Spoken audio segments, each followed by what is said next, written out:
So hello future doctors, कैसे हैं आप लोग। I welcome you all to this platform of Prepology, जहाँ पे हम आज के लेक्चर में पढ़ने वाले हैं about the topics biodiversity, need for classification, taxonomy and systematics. Friends, ये जो टॉपिक्स है ये आपके एनटीए नेट सिलेबस में दिए हुए हैं, जिसको हम पढ़ेंगे एनसीईआरटी को बेस बना के। Also guys, in our previous lecture हम लोगों ने बात की थी अबाउट व्हाट इज लिविंग, जिसके अंदर हमने देखा था कि लिविंग थिंग को आप नॉन लिविंग थिंग से कैसे डिफ्रेंशिएट कर सकते हो on the basis of 6 characteristics. So आज के लेक्चर जो है वो प्रीवियस लेक्चर का ही कंटिन्यूएशन होने वाला है। अगर अभी तक आपने प्रीवियस लेक्चर को चेकआउट नहीं किया है तो प्लीज जाके चेकआउट कर लीजिएगा, चैनल पे आपको मिल जाएगा।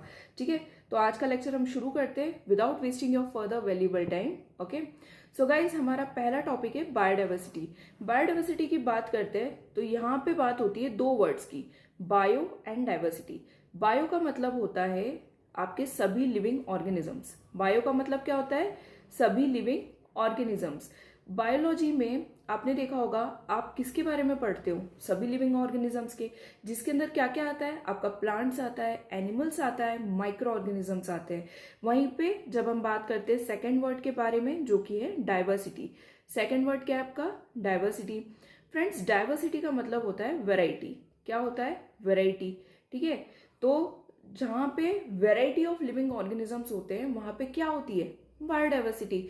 फॉर एग्जाम्पल, आपने देखा होगा कि मैंगो है। ठीक है, मैंगो ट्री भी बहुत सारे टाइप के होते हैं, मतलब मैंगो फ्रूट भी बहुत सारे टाइप के होते हैं। सिमिलरली आपने देखा होगा अपने आसपास डॉग्स हो गई, कैट्स हो गई, इवन अलग अलग टाइप के एनिमल्स हो गई, इवन लायन, काफी सारे टाइप के वेराइटी के लायन दिखते हैं हमें। तो फ्रेंड्स, ये जो सारी चीजें है, वेराइटी है आपके प्लांट्स की, एनिमल्स की, ये सब क्या होती है? बायोडाइवर्सिटी। ठीक है, अब एनसीईआरटी ने यहाँ पे क्या किया, आपको एक रेंज दी है। किस चीज की रेंज दी है?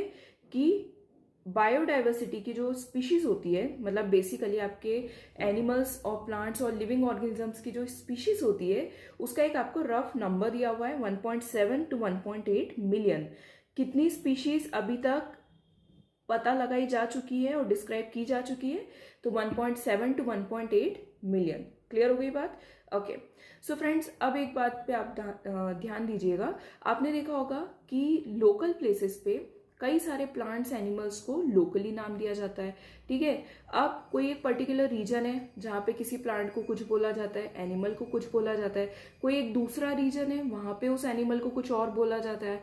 ठीक है, तो इससे क्या होता है? कंफ्यूजन क्रिएट होता है। और ऐसा सिर्फ इंडिया की बात नहीं कर रही हूं मैं, वर्ल्ड वाइड अगर आप देखेंगे तो पहले के टाइम से क्या हो रहा था, जब प्रॉपर उसको एक स्पेसिफिक नाम नहीं दिया गया था, सब लोग उसको अपना अपना नाम दे रहे थे। ठीक है, तो हो ये रहा था कि बहुत ज्यादा कंफ्यूजन क्रिएट हो रहा था। तो इस कंफ्यूजन को दूर करने के लिए एक नई टेक्निक लाई गई। ये टेक्निक क्या थी? आपकी नॉमेनक्लेचर। नॉमेनक्लेचर का मतलब होता है एक प्रोसेस जिसके अंदर स्टैंडर्डाइजेशन किया गया है नेमिंग का ऑफ लिविंग ऑर्गेनिजम्स। मतलब क्या है? फॉर एग्जाम्पल, कोई एक ट्री है। ठीक है, ये ट्री किसी कंट्री में है। अब वो कंट्री वाले उसको अपना नाम दे देंगे। ठीक है, बट इससे होगा क्या? कंफ्यूजन क्रिएट होगा। तो इस कंफ्यूजन को रोकने के लिए जो साइंटिस्ट की कम्युनिटी थी, उन्होंने क्या किया, कुछ रूल्स निकाल दिए कि आपको ये रूल्स फॉलो करने to name any of the plant, and XYZ rules follow करने अगर आपको किसी एनिमल को नाम देना है। ठीक है, तो ये क्या हो गया? एक स्टैंडर्डाइजेशन कर दिया। और ये स्टैंडर्डाइजेशन, ये रूल्स एंड रेगुलेशंस आपके पूरे वर्ल्ड वाइड फॉलो किए जाने लगे। तो इस प्रोसेस को इन्होंने नाम दे दिया नॉमेनक्लेचर। नॉमेनक्लेचर का मतलब होता है नामकरण। क्लियर हो गई बात? नेम देना। अब ये नॉमेनक्लेचर किस बेसिस पे होता है? तो ये होता है आइडेंटिफिकेशन के बेसिस पे। आइडेंटिफिकेशन का मतलब होता है पहचानना। लेट से कि एक कोई फ्रूट है। ठीक है, एक कोई फ्रूट है, ये फ्रूट जो है रेड कलर का है, फर्स्ट थिंग। ठीक है, ये अंदर से व्हाइट कलर का है। ठीक है, पेल व्हाइट। इसके जो सीड्स है ना, वो छोटे छोटे ब्लैक कलर के स्मॉल सीड्स है, ब्लैक स्मॉल सीड्स। ठीक है, और इसके अंदर से फ्रूटी स्मेल आती है। ठीक है, फर्स्ट थिंग। एंड ये स्वीट टेस्ट करता है। ठीक है, इसका जो फ्लैश है वो ज़्यादा फाइब्री होता है। क्लियर हो गई बात? फाइब्री होता है। तो इससे आप क्या कर रहे हो? एक फ्रूट का डिस्क्रिप्शन दे रहे हो। ठीक है, अब आपको इससे समझ में आएगा कि ओके, ये हो सकता है एप्पल की बात कर रहे हैं। क्लियर हो गई बात? ये तो मैंने बहुत छोटा सा एग्जाम्पल दिया है। आपने यहाँ पे ये सब डिस्क्रिप्शन पढ़ के पता लगाया कि यार ये तो कुछ ना एप्पल जैसे फ्रूट की बात कर रहे हैं। तो ये जो आपने तरीका अपनाया टू गेस द फ्रूट, इसको हम क्या बोलते हैं? आइडेंटिफिकेशन। ठीक है, इसको हम क्या बोलते हैं? आइडेंटिफिकेशन। आप जब आइडेंटिफाई करोगे तभी तो आप उसका नाम रख पाओगे, है ना? या फिर आप जब तक कोई चीज़ के कैरेक्टरिस्टिक्स को नहीं जानते हो, आप उसका नेमिंग कैसे करोगे? तो आइडेंटिफिकेशन का मतलब होता है करेक्ट डिस्क्रिप्शन देना किसी भी ऑर्गेनिज्म का। क्लियर हो गई बात? ठीक है, तो हमने दो प्रोसेस देख ली, एक नॉमेनक्लेचर जिसका मतलब होता है नेमिंग, सेकंड है आपका आइडेंटिफिकेशन जिसका मतलब होता है आपको उसको करेक्टली पहचानना है। ठीक है, आइडेंटिफाई करना है। नेक्स्ट हम बात करते हैं ये जो नेमिंग की प्रोसीजर है ये किस बेसिस पे की जाती है। सो फ्रेंड्स, इसके लिए वर्ल्ड वाइड दो प्रोसीजर फॉलो की जाती है। For plants, international code for botanical nomenclature जिसको हम ICBN बोलते हैं। For animals, ICZN that is international code of zoological nomenclature. Clear हो गई बात?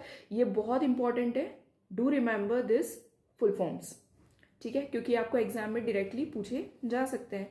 ओके, नेक्स्ट हम बात करते हैं बायनोमियल नॉमेनक्लेचर के बारे में। नॉमेनक्लेचर का मतलब तो हमें समझ में आ गया, नाम देना, नेमिंग करना। अब बायनोमियल क्या चीज़ है? जब आप इस वर्ड को देखोगे बायनोमियल, तो यहाँ पे आपको एक वर्ड मिलेगा बाय। क्या मिलेगा? बाय। बाय मतलब होता है टू। ठीक है, टू पार्ट्स में नेमिंग करना। बायनोमियल मतलब टू पार्ट्स, नॉमेनक्लेचर मतलब नेमिंग, दैट मीन्स इसको टू पार्ट्स में नेमिंग करना। ये जो प्रोसीजर है ये किसने निकाली थी? ये निकाली थी आपकी कैरोलस लीनियस ने। किसने डिस्कवर की थी? कैरोलस लीनियस ने। ठीक है, अब इसके अंदर किसी भी नाम के, किसी भी साइंटिफिक नेम के दो कंपोनेंट्स होते हैं।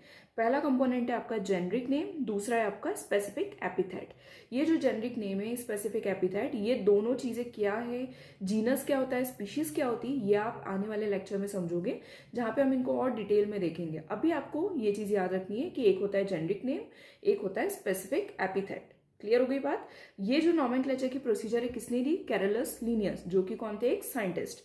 ओके, नेक्स्ट हम बात करते हैं यूनिवर्सल रूल्स के बारे में ऑफ बायनोमियल नॉमेनक्लेचर, जो कि आपके वर्ल्ड वाइड फॉलो किए जाएंगे।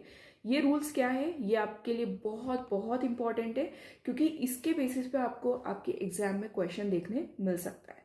ठीक है, तो एक एक करके हम इन रूल्स को देखते हैं। पहला रूल है आपका कि बायोलॉजिकल नेम्स कौन सी लैंग्वेज में लिखे जाएंगे? लैटिन।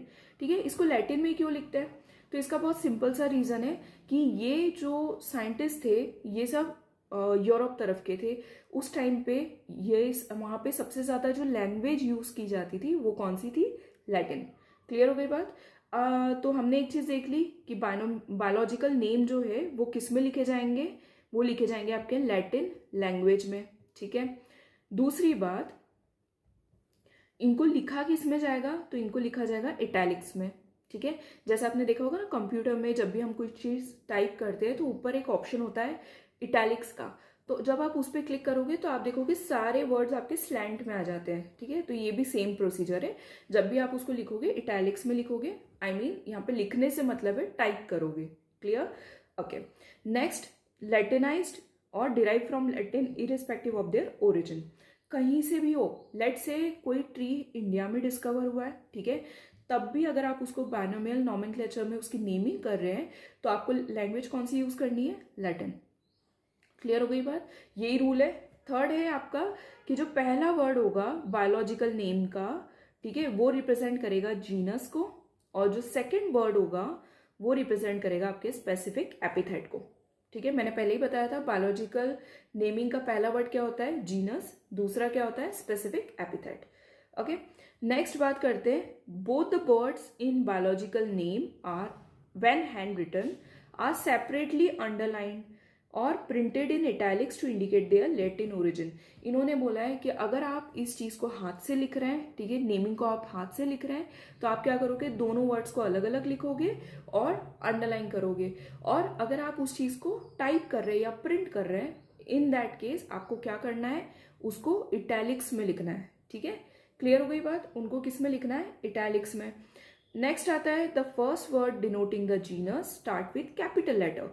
जो पहला वर्ड रहेगा जीनस, वो स्टार्टिंग, उसकी स्टार्टिंग किससे होगी? कैपिटल लेटर से, और जो दूसरा वर्ड होगा that means your specific epithet, उसकी स्टार्टिंग होगी स्मॉल लेटर से। क्लियर हो गई? फोर्थ रूल क्लियर हो गया। फिफ्थ रूल क्लियर हो गया आपको। नेक्स्ट है ऑथर। जब भी हम ऑथर की बात करेंगे, जिसने उसको नाम दिया है, उसका नाम अगर हमें मेंशन करना है तो वो हम कब करेंगे? स्पेसिफिक एपिथेट के बाद में। दैट मीन्स आपका जो सेकंड वर्ड रहेगा बाइनोमियल नोमेनक्लेचर का, उसके बाद में आप उस ऑथर का नाम दे सकते हो, that too in abbreviated form. Abbreviated मतलब होता है शॉर्ट फॉर्म, ठीक है, in short form. So friends, हमने जो अभी रूल्स देखे उसको अब हम अप्लाई करेंगे through an example, so that आपको ये रूल्स भी अच्छे से समझ में आ जाए और जब भी आपसे इस पे कोई क्वेश्चन हो, आपसे वो क्वेश्चन मिस ना हो। Okay, so let's take the example of mango. ठीक है, मैंगो को साइंटिफिक नेम दिया गया है मैंजीफेरा इंडिका। ठीक है, अब ये जो वर्ड दिया गया है मैंजीफेरा इंडिका, इसको हम एक एक करके रूल्स के थ्रू देखेंगे, सारे रूल्स को इस पर अप्लाई करेंगे। ओके, पहला रूल क्या बोलता है कि ये जो वर्ड है वो किस में लिखा होना चाहिए? लैटिन लैंग्वेज में। तो अगर आप ध्यान से देखेंगे मैंजीफेरा इंडिका, ये बेसिकली किस में लिखा है? आपकी लैटिन लैंग्वेज में। ठीक है, तो पहला रूल तो हो गया लैटिन लैंग्वेज में होना चाहिए। दूसरा रूल बोलता है इटैलिक्स में होना चाहिए दोनों वर्ड्स, अगर प्रिंटेड है। अभी प्रिंटेड है तो इटैलिक्स में लिखे हुए हैं। ठीक है, अब अगर मैं इसको हैंड रिटन लिखूंगी, इसको हमने इटैलिक्स में प्रिंट किया है। ठीक है, इटैलिक्स में प्रिंट किया है। अब मैं इसको हैंड रिटन लिख रही हूँ, मैंजीफेरा इंडिका। ठीक है, ये मैंजीफेरा इंडिका, मैंने इसको हैंड रिटन लिखा है। ठीक है, तो इन्होंने बोला था अगर आप हैंड रिटन लिख रहे हैं तो आप क्या करेंगे? दोनों वर्ड्स को सेपरेटली अंडरलाइन करेंगे। I have underlined. ओके, तो ये हो गया हमारा third rule complete. Fourth rule बोलता है कि जब भी आप ये लिखेंगे तो इसमें जो पहला वर्ड होगा ये होगा आपका जीनस। दैट मीन्स यहाँ पे जीनस कौन है? मैंजीफेरा। ठीक है, जीनस कौन है? मैंजीफेरा। स्पेसिफिक एपिथेट कौन है? इंडिका। स्पेसिफिक एपिथेट जो सेकंड कंपोनेंट था आपके बाइनोमियल नोमेनक्लेचर का, वो कौन है? इंडिका यहाँ पे। ठीक है, स्पेसिफिक एपिथेट, स्पेसिफिक एपिथेट ये हो गया आपका। ठीक है, क्लियर। अब इसमें आप देखोगे इन्होंने एक और कंडीशन दी थी कि जो जीनस होगा उसका पहला वर्ड क्या होना चाहिए? कैपिटल। तो आप यहाँ पे देखोगे मैंजीफेरा का एम क्या है? कैपिटल। ठीक है, ये हो गया आपका कैपिटल में। क्लियर। और इंडिका जो आपका स्पेसिफिक एपिथेट है, उसका फर्स्ट लेटर क्या होना चाहिए? स्मॉल।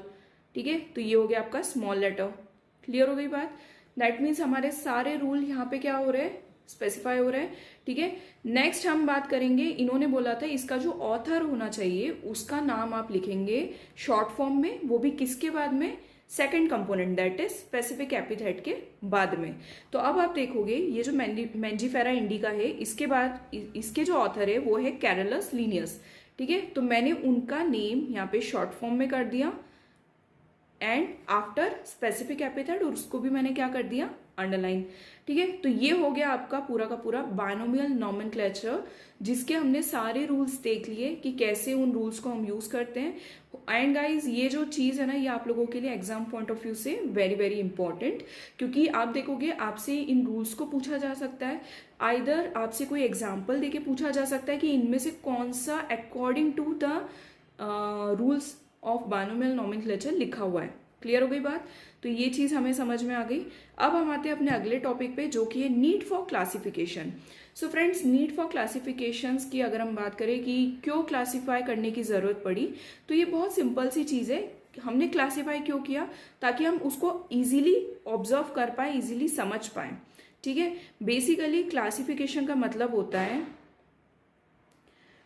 क्लासिफिकेशन का मतलब होता है ग्रुपिंग करना into convenient categories based on some easily observable characters. That means आपने क्या किया? कुछ ऑर्गेनिजम्स हैं, ठीक है, उन ऑर्गेनिजम्स के अंदर आपने उनके कैरेक्टरिस्टिक्स देखे, उन कैरेक्टरिस्टिक्स के बेसिस पे जो सेम कैरेक्टरिस्टिक वाले ऑर्गेनिज्म थे आपने उनको एक कैटेगरी में रख दिया। तो ये जो आपने कैटेगरी में रखा, इस चीज को हम क्या बोलते हैं? कैटेगराइजेशन या फिर क्लासिफिकेशन। सिमिलरली यहाँ पे आप एग्जाम्पल देखोगे, जैसे फॉर एग्जाम्पल ये जो साइड दिख रही है, इसमें जितने ऑर्गेनिजम्स है उनमें कुछ सिमिलैरिटीज है। ठीक है, I am not saying same है, उनमें कुछ सिमिलर ऑब्जर्वेबल कैरेक्टर्स दिख रहे हैं, इसलिए आपने उनको एक कैटेगरी में रख दिया, कैट। ठीक है, ये सबके सब क्या हो गई? कैट। सिमिलरली ये साइड जो है, इसमें जितने ऑर्गेनिज्म है आप देखोगे कि उन सब में कुछ ना कुछ कॉमन कैरेक्टर्स दिख रहे हैं, ठीक है, कुछ कॉमन आपको चीज़ें दिख रही है, जिसके बेसिस पे आपने उन सारे एनिमल्स को किस कैटेगरी में रख दिया, डॉग्स।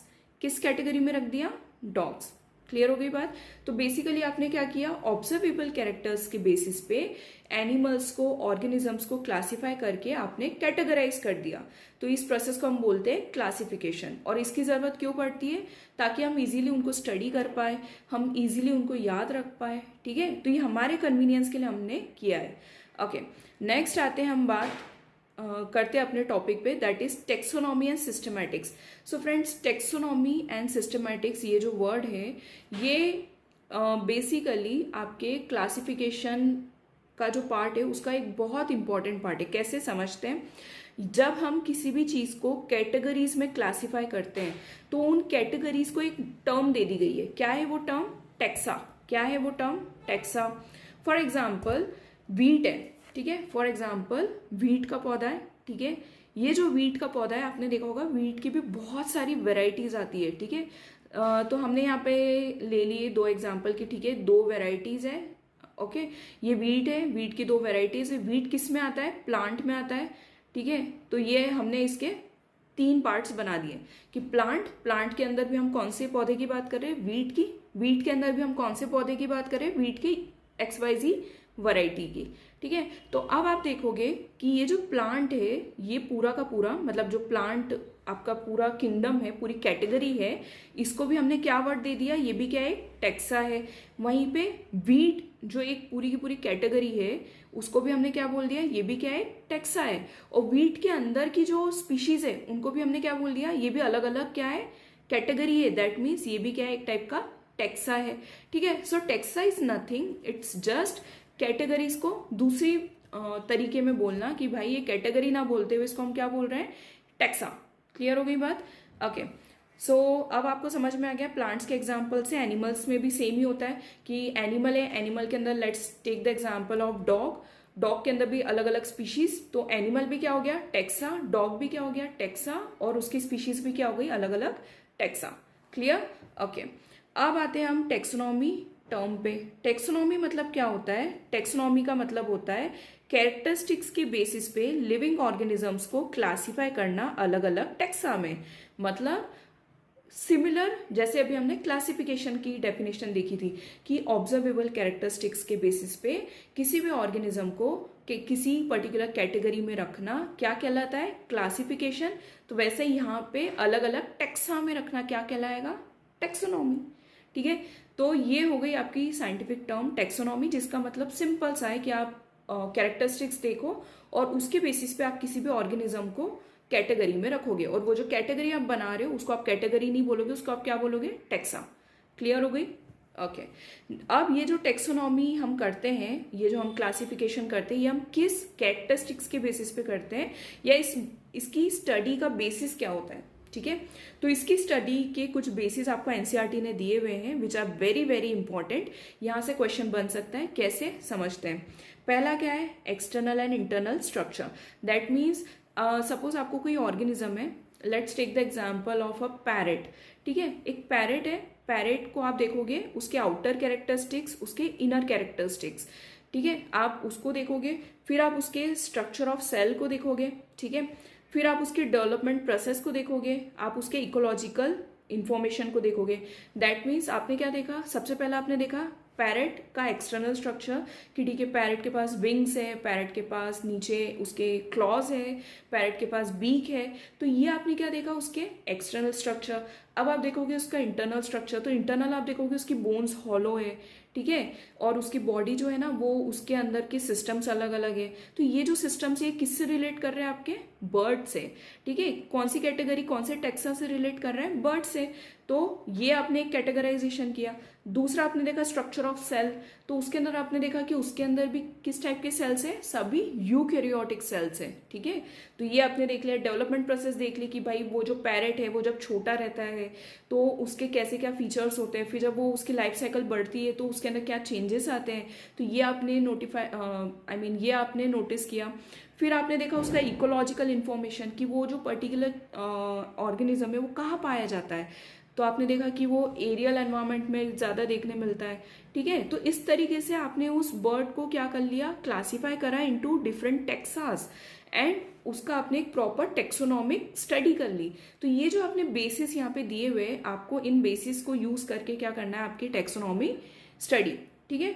तो ये हो गया।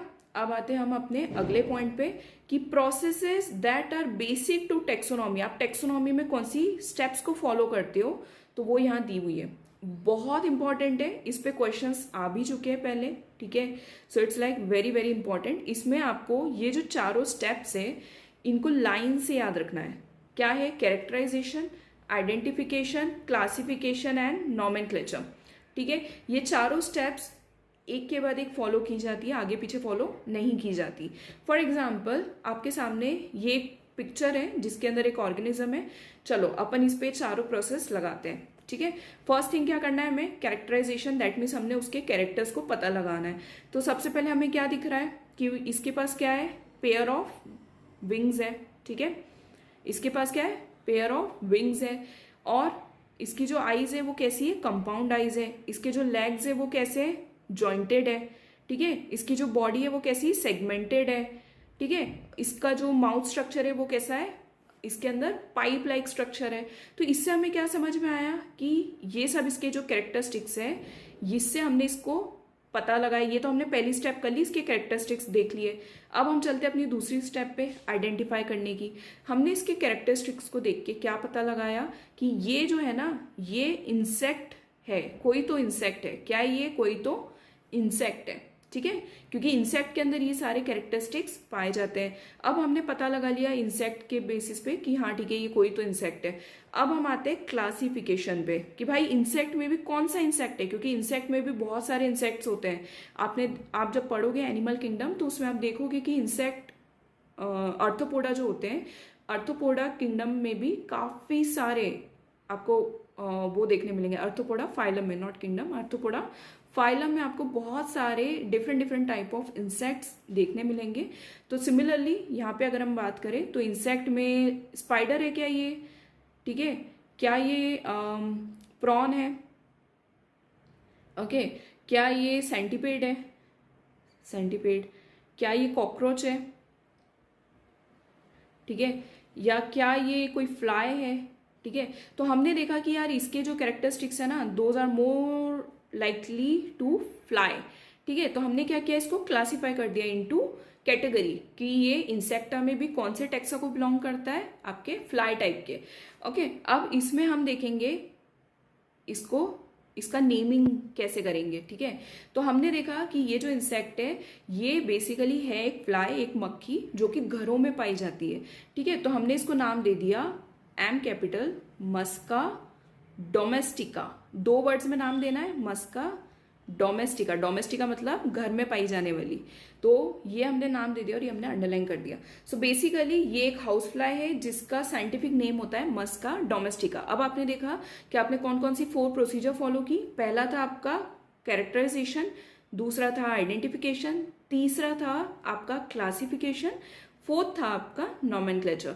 तो ये जो चारों प्रोसेस जब आप फॉलो करते हो स्टेप बाय स्टेप, तो आप क्या कर रहे हो, बाइनोमियल नॉमेनक्लेचर दे रहे हो इसका, और टेक्सोनॉमिक स्टडी करके आपने इसका नेमिंग करी है, टेक्सोनॉमिकल नेमिंग करी है, ठीक है। क्लियर हो गई बात। अब आते हैं हम अपने अगले वर्ड पे जो कि है सिस्टमैटिक्स। सिस्टमैटिक्स का मतलब होता है सिस्टमैटिक। आपने एक वर्ड सुना होगा सिस्टमैटिक स्कूलों में, कि भाई राइटिंग कर रहे हो, अगर आपकी राइटिंग जो है वो काफ़ी सिस्टमैटिक होनी चाहिए, आपके जो बुक्स है आप उसको बहुत सिस्टमैटिक तरीके से अरेंज करेंगे। तो ये जो सिस्टमैटिक वर्ड है इसका मतलब होता है एकदम प्रॉपर, एकदम अप टू डेट, ठीक है। सो बेसिकली ये लैटिन वर्ड सिस्टमा से बना है, ठीक है, जिसका मतलब होता है systematic arrangement of organisms. That means आपने ऑर्गेनिजम्स को आइडेंटिफाई कर लिया, अब आपको उनको सिस्टमैटिकली क्या करना है, अरेंज करना है। तो इस प्रोसेस को इन्होंने क्या नाम दे दिया, सिस्टमैटिक्स।